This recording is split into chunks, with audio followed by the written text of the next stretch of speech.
السلام علیکم پیارے بچوں، امید ہے کہ آپ سب خیریت سے ہوں گے۔ آج ہم پڑھیں گے ہماری اسلامیت کی کتاب کا پہلا سبق، جس کا عنوان ہے توحید۔ عرب میں ایک بازار تھا، اس کا نام عکاظ تھا۔ مکہ کے لوگ اور دوسرے ملکوں سے آنے والے تاجر اسی بازار میں خرید و فروخت کیا کرتے تھے۔ عرب کا ایک بازار تھا جو عکاظ کے نام سے مشہور تھا، اور جو دوسرے ملکوں سے یا مکہ کے آنے والے جو تاجر تھے وہ اسی بازار سے چیزیں خریدا کرتے تھے۔ ایک دن لوگ بازار میں معمول کے مطابق کاروبار میں مصروف تھے۔ ایک روز جو لوگ تھے بازار کے، وہ روزانہ کی طرح اپنے کاروبار میں مصروف تھے۔ اچانک انہوں نے ایک آواز سنی۔ کوئی شخص بلند آواز میں کہہ رہا ہے۔ ترجمہ: اے لوگو، لا الہ الا اللہ کا اقرار کر لو، تم کامیاب ہو جاؤ گے۔ لوگوں نے دیکھا تو وہ ہمارے پیارے نبی حضرت محمد صلی اللہ علیہ وآلہ وسلم تھے۔ نبی اکرم صلی اللہ علیہ وآلہ وسلم کی آمد سے قبل عرب کے لوگ بتوں کی پوجا کرتے تھے، یعنی کہ آپ صلی اللہ علیہ وسلم کے آنے سے پہلے، آپ صلی اللہ علیہ وسلم کی آمد سے پہلے لوگ جو تھے عرب کے لوگ، وہ بتوں کی پوجا کرتے تھے۔ بت بیٹا انہیں کہتے ہیں جو مٹی کے بنے ہوئے جو پتلے ہوتے ہیں، انہیں بت کہا جاتا ہے۔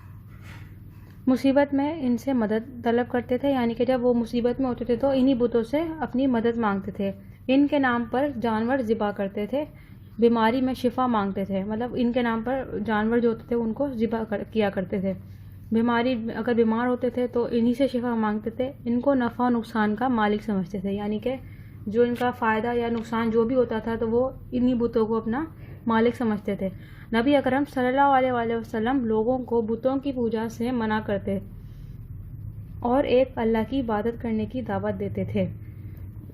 آپ صلی اللہ علیہ وسلم انہیں بتاتے کہ کائنات کا خالق، مالک اور رازق صرف اللہ ہے، یعنی کہ اللہ تعالیٰ جو ہے وہ خالق اور مالک اور رازق ہے۔ خالق یعنی کہ خلق کرنے والا، کسی چیز کو بنانے والا، اور مالک ہے، اور رازق یعنی کہ رزق دینے والا بھی صرف اللہ تعالیٰ ہے۔ زندگی، موت اور بیماری سے شفا دینے والا بھی وہی ہے، وہی مدد کرنے والا اور مصیبت دور کرنے والا ہے، وہی دعاؤں کو سنتا ہے، اسی لیے صرف اسے پکارنا چاہیے اور اسی سے مانگنا چاہیے۔ یعنی کہ زندگی، موت یا بیماری سے شفا دینے والا صرف اللہ تعالیٰ ہے، تو ہمیں صرف اسی کی عبادت کرنی چاہیے، اس کے ساتھ کسی کو شریک نہیں ٹھہرانا چاہیے۔ ہر چیز کا مالک وہ ہے، ہمیں دعا بھی اسی سے مانگنی چاہیے، کیونکہ صرف وہی ہماری دعا قبول کرتا ہے۔ اللہ تعالیٰ کو ایک ماننا اور اس کے ساتھ کسی کو شریک نہ ٹھہرانا توحید کہلاتا ہے۔ یہ اسلام کا بنیادی عقیدہ ہے۔ کلمہ طیبہ کے پہلے حصے لا الہ الا اللہ، یعنی اللہ تعالیٰ کے سوا کوئی معبود نہیں ہے، میں توحید کا ہی اقرار کیا جاتا ہے۔ یعنی کہ جب ہم پہلا کلمہ پڑھتے ہیں، اس کا پہلا حصہ لا الہ الا اللہ، اس کا مطلب یہی ہے کہ اللہ تعالیٰ کے سوا کوئی معبود نہیں۔ تو اس میں ہم کس کا اقرار کر رہے ہیں؟ توحید کا، کہ اللہ تعالیٰ صرف ایک ہے، اس میں ہم اقرار کر رہے ہیں اللہ تعالیٰ کے ایک ہونے کا۔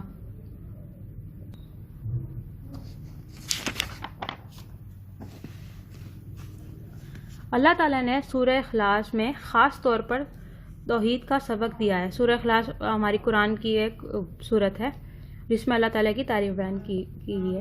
ترجمہ: کہہ دیجئے کہ اللہ ایک ہے، اللہ بے نیاز ہے، نہ وہ کسی کا باپ ہے اور نہ کسی کا بیٹا، اور اس کا کوئی ہمسر نہیں، یعنی کہ اس کے جیسا کوئی نہیں، نہ وہ کسی کا باپ ہے، نہ ہی کوئی اس کا بیٹا ہے، وہ ایک ہے۔ توحید کا مطلب یہ ہے کہ ہم پختہ یقین رکھیں کہ اللہ تعالیٰ ایک ہے۔ توحید کا مطلب یعنی کہ پختہ یقین، یعنی کہ ہم لوگ اس بات پر پورا یقین، پکا یقین رکھیں کہ اللہ تعالیٰ صرف ایک ہے، اس کا کوئی شریک نہیں ہے، وہ کسی کا محتاج نہیں ہے، سب اپنی ضروریات کے لیے اس کے محتاج ہیں، مطلب وہ کسی کا محتاج نہیں ہے، ہم جو انسان ہیں وہ اس کے محتاج ہیں، کہ اس کے حکم پر چلتے ہیں، جو وہ کہتا ہے تو ہم وہی کرتے ہیں۔ اس کی کوئی اولاد نہیں اور نہ وہ کسی کی اولاد ہے، وہ ہر چیز کا خالق و مالک ہے، یعنی کہ وہ ہر چیز کو بنانے والا ہے، ہر چیز کا مالک وہی ہے، ہر چیز اس کے حکم کی پابند ہے، یعنی کہ ہر چیز، چاند، سورج، صبح شام جیسے ہوتی ہے تو یہ اللہ تعالیٰ کے حکم سے ہوتی ہے۔ وہ ہر قسم کے عیب سے پاک ہے، اللہ کے اندر کوئی عیب نہیں ہے، وہ ہر عیب سے پاک ہے، کوئی اس کی برابری کرنے والا نہیں ہے، مطلب کوئی اس کی برابری نہیں کر سکتا۔ اس کی ذات صفات اور اختیارات میں کوئی اس کا حصے دار نہیں ہے، یعنی کہ جو اللہ تعالیٰ کی ذات ہے یا اس کی صفات، جو اس کی صفت ہے، اور اختیارات یعنی کہ جو جن چیزوں پہ وہ حکم اپنا رکھتا ہے یا جس چیز پہ اس کا اختیار ہے، ان چیزوں پہ کسی کا اختیار نہیں ہے۔ توحید کا تقاضا یہ ہے کہ اللہ تعالیٰ کی ذات پر سچے دل سے ایمان رکھا جائے، اس کی نعمت کا شکر ادا کیا جائے، صرف اسی کی بندگی کی جائے، اس کی بندگی میں کسی کو شریک نہ کیا جائے۔ یعنی کہ توحید کا تقاضا یہ کہ اللہ تعالیٰ کی ذات پر سچے دل سے ہم یہ یقین رکھیں کہ وہ ایک ہے، اس کی جو ہمیں عطا کر دی جو نعمتیں ہیں اس کا ہم شکر ادا کریں کہ اس نے ہمیں رہنے کو گھر اور ہمیں ہماری پرورش کے لیے ہر چیز ہم لوگوں کو فراہم کی ہے، اس نے ہمیں بہت ساری نعمتیں دی ہیں اس زندگی میں، تو ہمیں اس زندگی کا بھی شکریہ ادا کرنا چاہیے اور اس کے ساتھ کسی کو شریک نہیں ٹھہرانا چاہیے۔ شرک کے لفظی معنی حصے دار کے ہیں۔ اسلام میں اللہ تعالیٰ کی ذات، صفات اور اختیارات میں کسی اور کو بھی شریک سمجھنا شرک کہلاتا ہے۔ یعنی شرک کا مطلب یعنی کہ حصے دار، اگر ہم اللہ تعالیٰ کو کہتے ہیں کہ اللہ تعالیٰ ہی اس چیز کا مالک ہے تو ہم یہ نہیں کہیں گے کہ کوئی دوسرا بھی ہے، صرف اللہ تعالیٰ ہی ہے۔ اگر ہم کہتے ہیں تو یہ شرک کہلاتا ہے۔ شرک بہت بڑا گناہ ہے اور یہ اللہ تعالیٰ کو بہت ناپسند ہے۔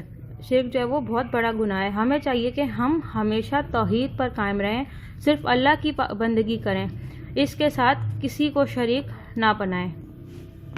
یاد رکھیں، قرآن مجید میں شرک کو سب سے بڑا ظلم قرار دیا گیا ہے، یعنی کہ سب سے بڑا گناہ جو ہے، جو اللہ تعالیٰ کے قریب ناپسندیدہ گناہ ہے، وہ شرک ہے۔ اللہ تعالیٰ نے خود کہا ہے کہ شرک کی معافی نہیں ہے۔ تو پیارے بچوں، امید ہے کہ آپ سب کو یہ سبق سمجھ میں آیا ہوگا۔ آپ اسے بار بار پڑھیں اور جب تک کے لیے اللہ حافظ۔